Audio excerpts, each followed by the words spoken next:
So I think first of all, the 5G launch, as you know that 5G will bring a paradigm shift in terms of communications infrastructure. It is not just viewed as a mechanism for the faster downloads, but also it opens up a lot of possibilities, including connecting large number of devices, and we will see that it will impact every sector of economy, whether it is agriculture or health sector or transportations and so on. And number of use cases which hitherto we have not imagined will also opened up. And I'm sure innovations and inventions in the directions of developing new use cases will get developed as and when the services become they get proliferated and people start making use of it. Yeah, I think I will add to what Abhay just said.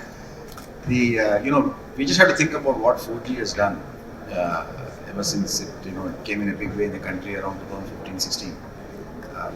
This role it played in the whole what was referred to in today's inauguration also, but what the IMF chief has said, the absolutely remarkable application of mobile digitalization, Aadhaar, JAM Trinity and so on.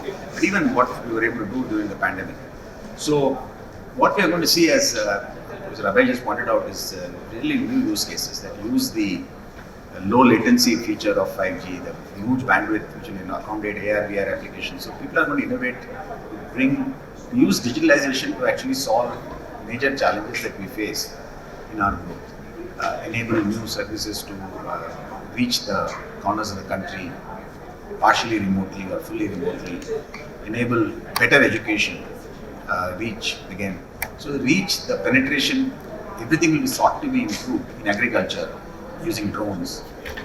All this will be sought to be improved by innovators, a lot of startups, leveraging the increased speed, the lower latency and the huge device connectivity of 5G technology. This is what I think. So we are going to see a whole lot of new use cases, new innovations in the next decade that is going to ride on the next 2 years. What's going to happen, the explosion of 5G penetration. First 5G has to penetrate, then you will see all this coming. Thank you.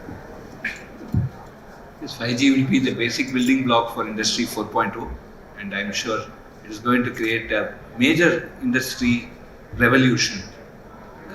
It's not just going to be entertainment plus, but it's going to be giving out more applications, specifically the low latency requirements. And just to add to what Professor Abhay and Professor Bhaskar has told, we are also triply happy here that our Indian standard is part of the latest release, and that is going to give a better coverage, and we are going to see that, and that's be very contending for all the institutions that have participated in making this standard.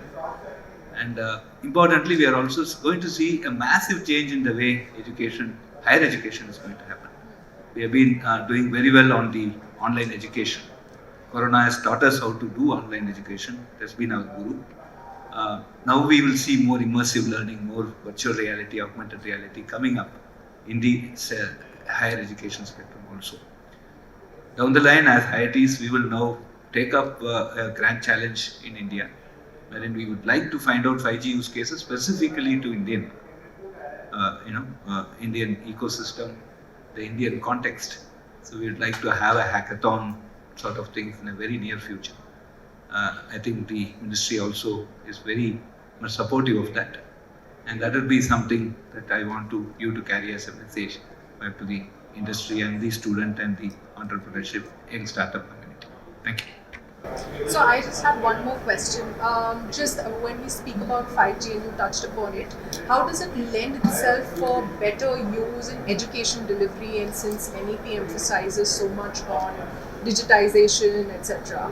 So just wanted your thoughts on that. One thing is virtual labs. So we could actually now spawn virtual labs. For example, we have multiple startups who are creating lab modules. For example, you can do the entire chemistry lab like salt analysis at a +2 level just by having this module uploaded on a cloud.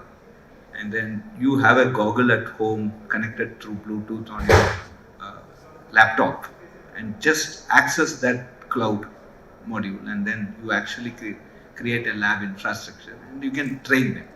So this started happening in a large way with augmented reality, virtual reality.